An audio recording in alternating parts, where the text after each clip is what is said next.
Paris on Politics from Fox 32 Chicago. Ready or not, a federal crackdown is coming to Chicago.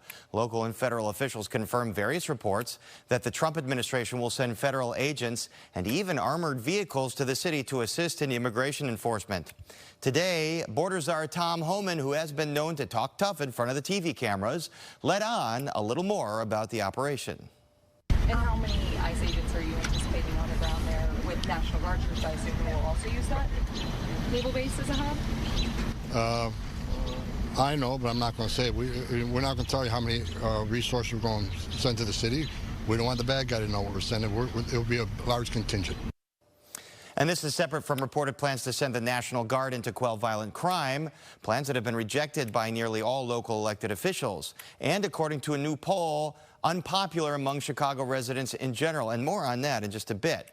Now, this morning, Police Superintendent Larry Snelling briefed members of the media and City Council on how his police department plans to respond. When it comes to the National Guard, look, these people work for the federal government. When we think about protocol for them, their rules of engagement are different from that of local law enforcement. So what we would do is just try to communicate to everyone to keep it peaceful, try not to obstruct or become physical with federal agents or members of the National Guard. That's one way to keep the peace. Now, the extra federal agents are expected to come to deploy to the Great Lakes Naval Base. That's an hour north of the city, and that'll be their home for operations. Now, Governor Pritzker reiterates today that the Trump administration has not reached out to his office to coordinate.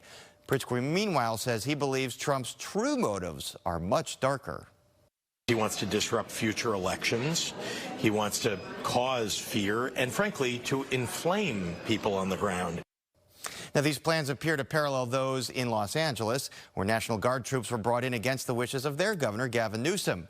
The specifics of these plans, we don't know. It is clear the Trump administration has politics in mind when choosing which cities to target, as they have antagonized local Democratic officials. But those officials have fought back and elevated their own stature. Whether this helps public safety in Chicago remains to be seen. The surest outcomes we know of at this point will be more lawsuits and more heated political rhetoric back and forth. Coming up on Paris on Politics. Tonight, the Chicago Board of Education votes on the contentious CPS budget. Will it approve or reject it? A new opinion survey says Chicagoans are against the idea of Trump sending in the National Guard, but some less than others. And the organizer behind the now shuttered Pitchfork Music Fest sets his sights on something brand new. This is Paris on Politics from Fox 32 Chicago. Welcome to Paris on Politics, and we begin this evening with some breaking news. A little over an hour ago, the Chicago Board of Education approved the CPS budget by a vote of 12 voting yes, 7 voting no, and 1 abstaining. That means at least 2 or 3 votes flipped, as 10 had pledged to vote no before. But clearly there was a heavy lobbying campaign, and that means there is a budget now. There will be no shutdown. It is a loss for Mayor Johnson and for the Chicago Teachers Union, because this budget does not include the borrowing that they had pushed for or that $175 million pension payment. Instead, it relies on the mayor declaring a $400 million TIF surplus. And we will get more into this in the days and weeks to come as we unpack this very surprising vote. It was on track to fail, but it has passed now, and CPS has a budget. Shifting gears, we know how local elected officials feel about the president's purported plan to send the National Guard here to help fight crime in Chicago. But how do ordinary Chicagoans feel? Well, a new poll just out today is giving us a glimpse. It is done by M3 Strategies and sponsored by the group Law and Order PAC. And joining us now is Mark Batnick from the pollster M3 Strategies. Mark, thanks for being with us. So the top line here, according to your poll, 70% of Chicagoans oppose sending the Army here, 65% oppose Trump sending the National Guard. Did those results surprise you at all? Yeah, those results didn't surprise me, but what really surprised me was the racial divide. I mean, you definitely saw an increase, whether it be the Army, the National Guard, ICE, or the FBI. You saw an increase among African Americans and Hispanics wanting more help versus whites in the poll. And let's look at that demographic breakdown. So you talked about that, and in fact, Hispanics seem to be most in favor of bringing in some kind of federal intervention. You're listing all the different possibilities of federal help: Army, National Guard. Obviously, ATF, DEA, FBI, far less controversial, and those federal agencies do have jurisdiction to come and do their area of crime fighting here. But what do you make of the fact that Hispanics, more so than whites or even African Americans, are in favor? Well, it probably just speaks to the divide that we have in our city in terms of different communities and different neighborhoods. Hispanics probably don't have the same amount of, I don't want to read too much into the data, but Hispanics don't typically have the same amount of angst towards the police, but they are probably feeling crime in a greater way, so they're more likely to trust the government on crime. But I do think it's interesting to note that African Americans still support doing things more than the whites in the city do. I think the biggest surprising crosstab that I saw was the fact that a plurality of Hispanics actually want ICE increased in numbers in the neighborhoods.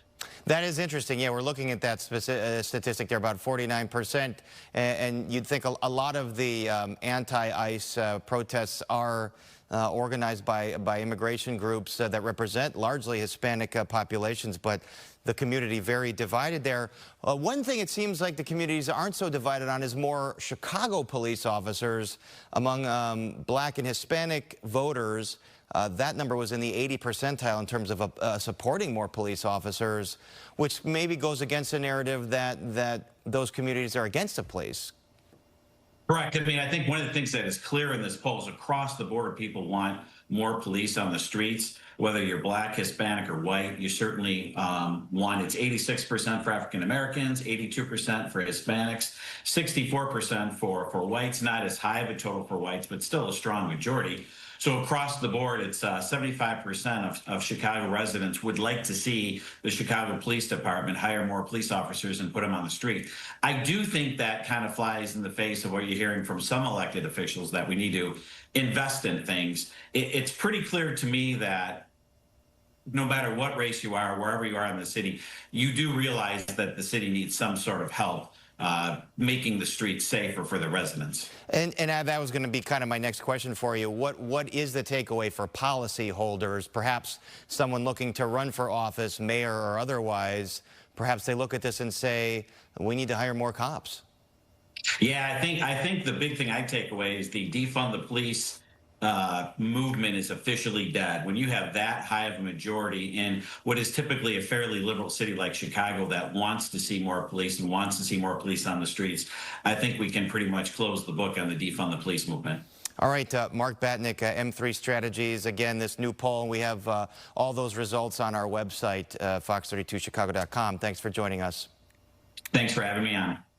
You bet. And when we come back, a local congressman on the threat of National Guard troops in a conversation we taped on Wednesday.